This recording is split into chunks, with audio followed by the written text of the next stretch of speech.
It's late afternoon. I'm sitting alone at the doctor's office. The air, it smells like antiseptic. I look around. I realize I'm the last patient here. Aiesha, Asmadi. Finally, the nurse calls my name. I'm feeling nervous. And I walk into the room. The doctor asked me to sit. She flipped through my notes. She looked serious. Then she stops. She leaned over. She grabbed my hand and she gave it a gentle squeeze. And she says, Aiesha, I'm so sorry to tell you this, but you have cancer. When I heard that, I freeze. I don't know what to think. The worst part is, tomorrow is my 22nd birthday, and I'm gonna wake up with a gift that I have cancer.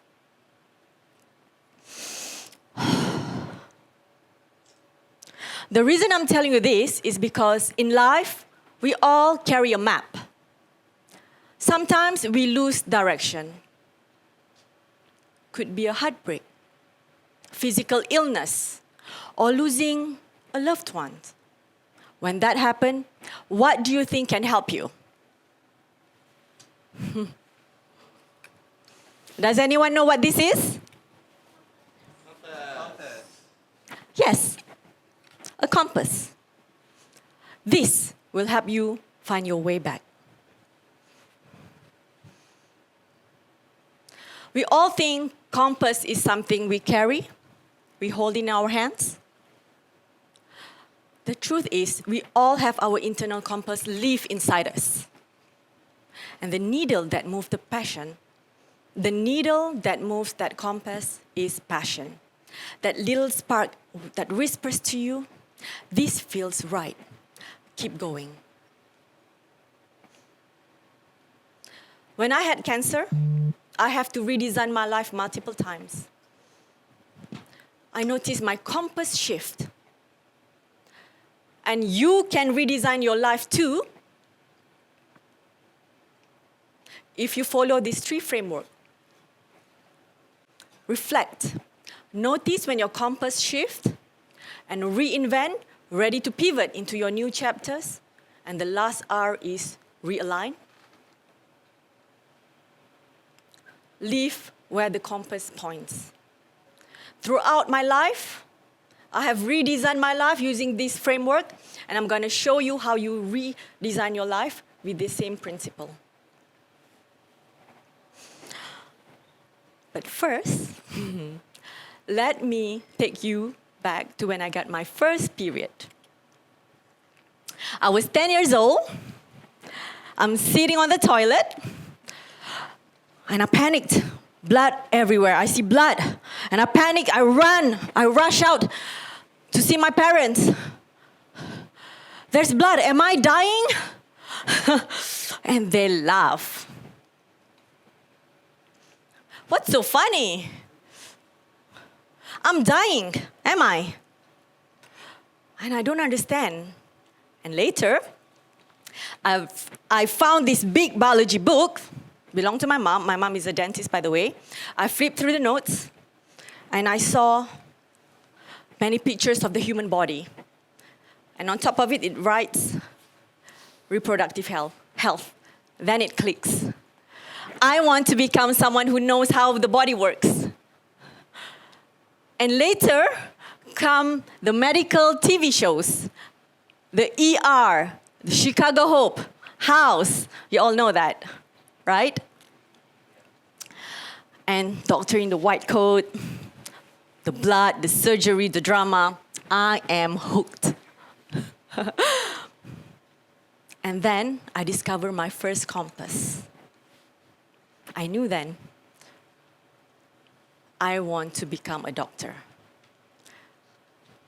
And it all pointed towards medicine.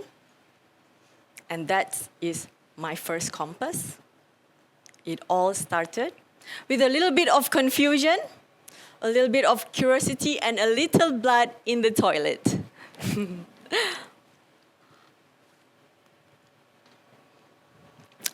2 years into medicine, I'm a medical student. I'm chasing my dream.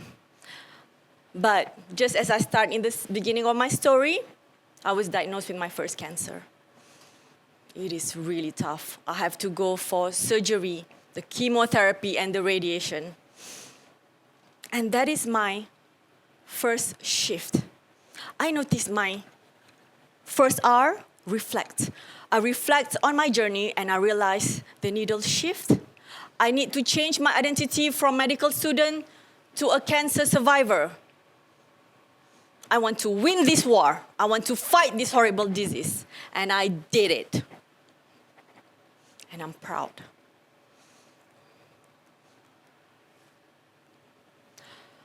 It is really tough. I had my chemotherapy and it burned through my body. But I did it. I persevere. I stay in the course. I stay true to my path and my compass.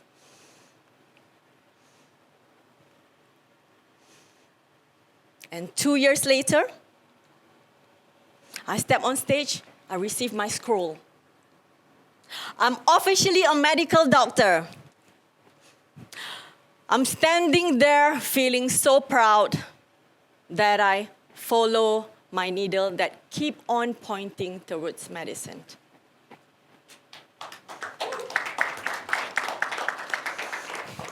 It's been a long journey to get here. Unfortunately, bad news is just around the corner.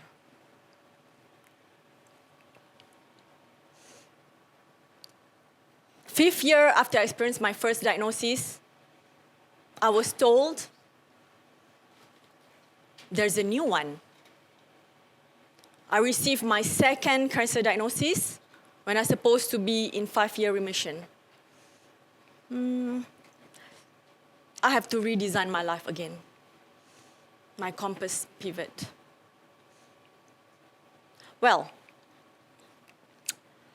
second cancer diagnosis hits different. The first time, the empathy is there, but the second time, the support is quieter.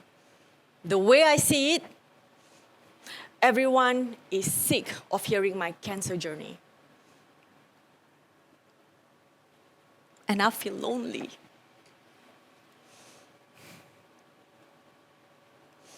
But then, I listened to that spark inside me that I redesigned my life for the first time and I can do it for the second time. I'm a fighter. I can do this. Let's fight this disease. And I did. I went through it all again, the surgery, the chemotherapy, and the radiotherapy. Even though this journey is lonely. I listen to my internal compass, and I reflect on it, and I pivot. 6 months after I finished treatment, I look into the mirror, and I see my reflection. Who is this? I don't know her. She's bald. She's weak, she's ugly, she's out of shape. But then, something inside of me says, let's rebuild her. And I'm so excited, I get my running shoes and I run around the neighborhood and I almost collapse. See, I need to have a new game plan. Then, I discovered gym.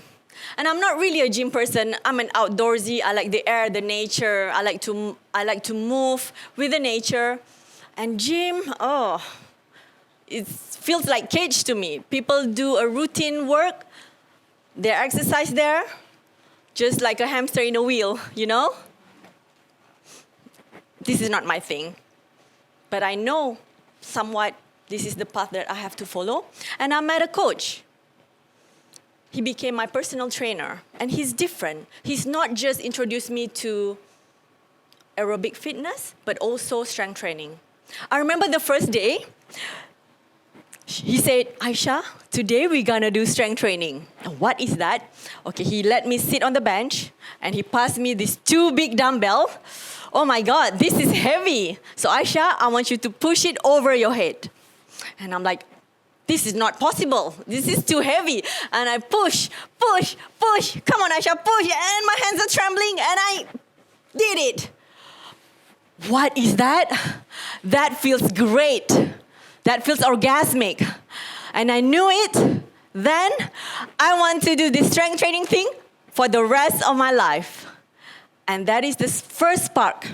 I discovered the world of bodybuilding. I discovered my next R, reinvent. I transformed from a cancer patient to a bodybuilder. And it's 2 years into my bodybuilding career. It's Fit Angel Classic 2017, my first ever biggest physique and bodybuilding competition. It's international competition where top 50 athletes gathered to win the title of Fit Angel Classic. From 50 to 30 to 20, and then just 2. Just me and my Russian athlete idol. She's my idol, and we posed down for the title. Oh my God. At that time, I don't think much of it.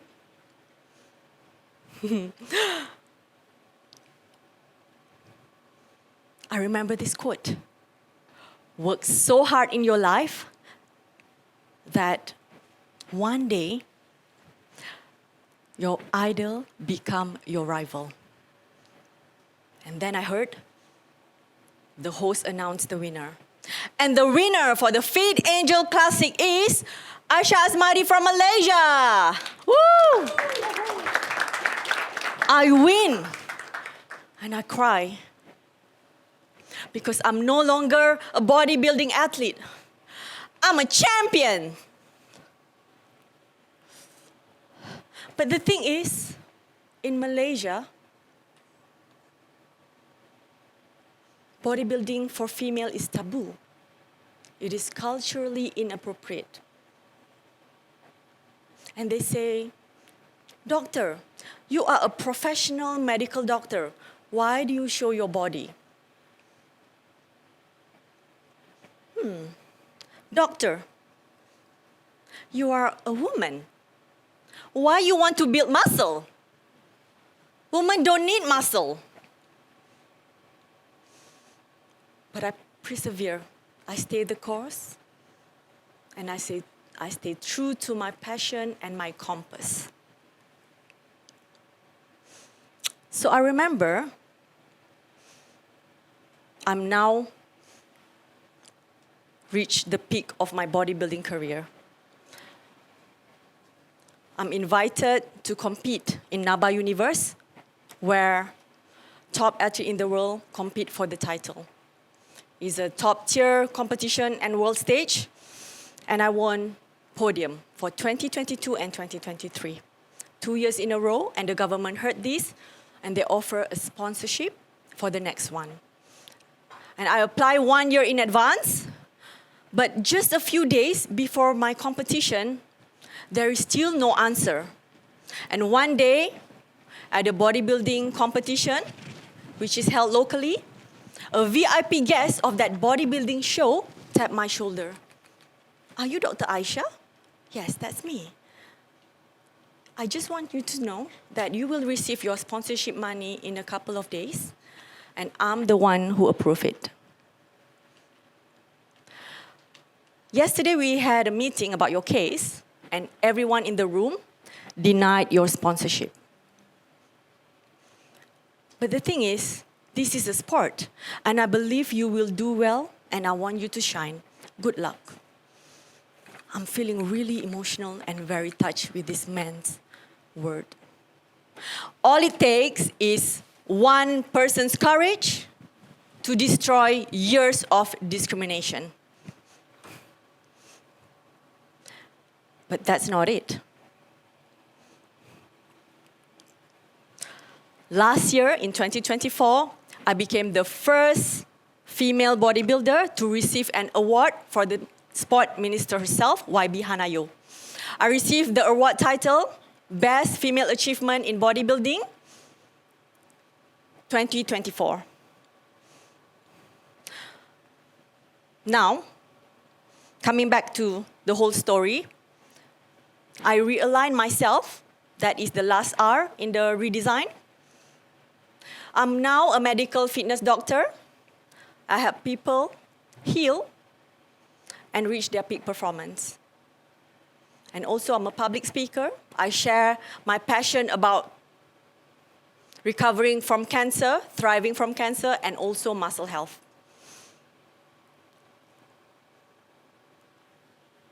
If I can redesign my life, you can redesign your life too. With the 3R framework of redesign, reflect. Notice when your compass shifts. Reinvent, pivot into the new chapters, and realign, live where your compass points. I'm gonna leave you with this. When the world is loud and noisy, the world is uncertain, your inner compass keep pointing you towards who you are meant to be. My question to you, will you listen to it? Thank you.